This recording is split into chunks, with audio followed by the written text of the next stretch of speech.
Assalamualaikum warahmatullahi wabarakatuh. Perkenalkan, kami dari kelompok 8 mata kuliah teori sastra akan mempresentasikan hasil diskusi dari kelompok kami yang mencakup materi pendekatan sosiologi sastra, pendekatan psikologi sastra, pendekatan resepsi sastra, dan pendekatan semiotik. Berikutnya, saya sebagai moderator akan memperkenalkan nama-nama anggota kelompok kami. Yang pertama yaitu ada Saudari Nurul Naharifatul Hasanah, Saudari Anissa Asari, Saudari Eliana Khairunisa, dan Saudari Siti Aminatus Solihah. Baik, materi pertama yaitu pendekatan sosiologi sastra yang akan dijelaskan oleh Saudari Nurul Naharifatul Hasanah. Untuk Saudari Nurul Naharifatul Hasanah, saya persilahkan. Baik, saya Nurul Naharifatul Hasanah, NIM 126210202088, akan menjelaskan materi yang pertama yaitu pendekatan sosiologi sastra.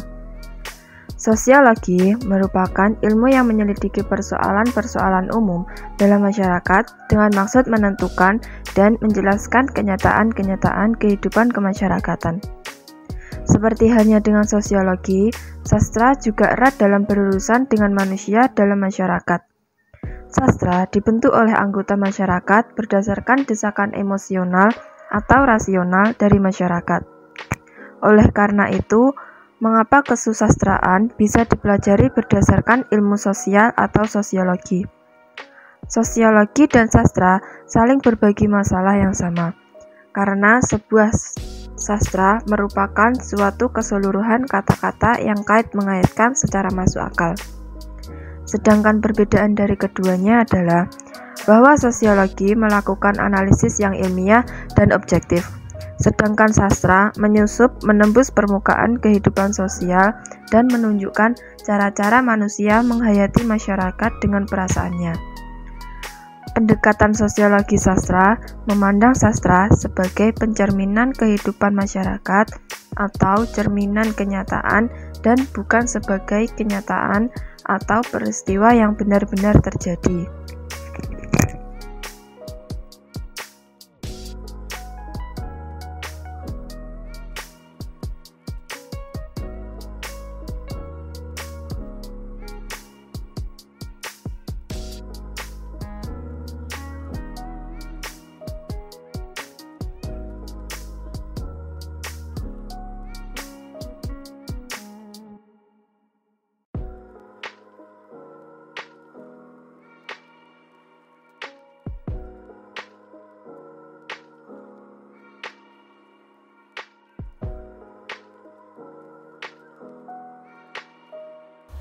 Kemudian materi kedua yaitu pendekatan psikologi sastra yang akan dijelaskan oleh Anissa Asari, yaitu saya sendiri.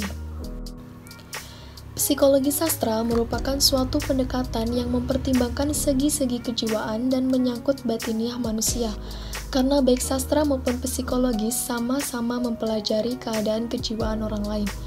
Namun antara sastra dengan psikologi juga ada perbedaannya, yaitu di dalam psikologi, gejala-gejala tersebut real, sedangkan dalam sastra, gejala-gejala tersebut bersifat imajinatif.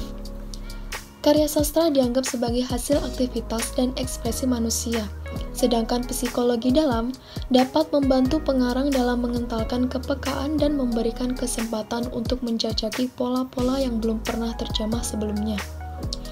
Pendekatan psikologis pada sastra erat kaitannya dengan teori yang disebut teori psikoanalisa.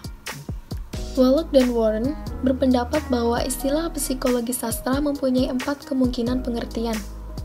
Pertama yaitu studi psikologi pengarang sebagai tipe atau sebagai pribadi. Ini cenderung ke arah psikologi seni, di mana peneliti berusaha menangkap kondisi kejiwaan pengarang pada saat menciptakan karya sastra. Yang kedua yaitu studi proses kreatif. Studi ini berhubungan dengan psikologi proses kreatif, yaitu bagaimana langkah-langkah psikologi ketika mengekspresikan karya sastra agar menjadi fokus. Ketiga yaitu studi tipe dan hukum-hukum psikologi yang diterapkan pada karya sastra. Studi ini diarahkan pada teori-teori psikologi, misalnya psikoanalisis ke dalam sebuah teks sastra. Asumsi dari kajian ini bahwa pengarang sering menggunakan teori psikologi tertentu dalam penciptaan. Studi ini benar-benar mengangkat teks sebagai wilayah kajian. Yang keempat yaitu mempelajari dampak sastra pada pembaca atau psikologi pembaca. Studi ini cenderung ke arah aspek-aspek pragmatis psikologis teks sastra terhadap pembacanya. Nah, jadi kesimpulannya yaitu sastra lahir dari pengekspresian endapan pikiran pengarang yang telah lama ada dalam jiwanya dan telah mengalami proses imajinasi. Selanjutnya yaitu materi pendekatan resepsi sastra yang akan dijelaskan oleh Saudari Eliana Khairunisa. Untuk Saudari Eliana Khairunisa, saya persilahkan. Nama saya Eliana Khairunisa, NIM 126210201031, menjelaskan materi pendekatan resepsi sastra. Penelitian resepsi sastra pada penerapannya mengacu pada proses pengolahan tanggapan pembaca atas karya sastra yang dibacanya.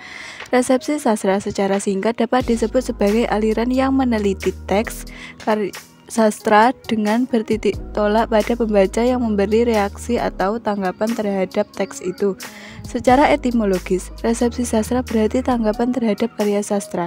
Dalam arti luas, resepsi karya sastra berarti pengolahan teks, cara-cara pemberian makna terhadap karya sastra sehingga dapat memberikan tanggapan terhadapnya.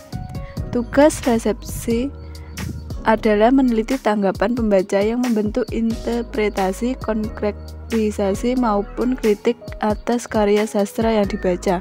Tanggapan-tanggapan pembaca atas karya sastra yang dibacanya dapat dipengaruhi beberapa faktor, antara lain latar belakang, sosial budaya, tingkat pengalaman, dan usia pembaca. Ada beberapa macam pendekatan resepsi sastra, yaitu resepsi sastra eksperimental, resepsi sastra lewat kritik sastra, dan resepsi sastra melalui fisik teks. Kemudian materi pendekatan semiotik yang akan dijelaskan oleh Saudari Siti Aminatus Sholihah. Untuk Saudari Siti Aminatus Sholihah, saya persilahkan. Saya Siti Aminatus Sholihah, NIM 126210203133. Di sini saya akan menerangkan tentang pendekatan semiotik.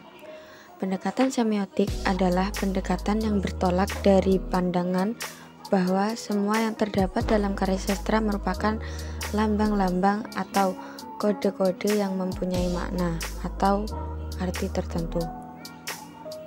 Semiotik adalah segala sesuatu yang berhubungan dengan sistem tanda dan lambang dalam kehidupan manusia. Tanda mempunyai dua aspek, yakni petanda atau yang disebut signifier dan pertanda atau yang disebut signifit. Dalam penelitian sastra dengan pendekatan semiotik, tanda yang berupa indeks lah yang paling banyak dicari, yaitu berupa tanda-tanda yang menunjukkan sebab akibat.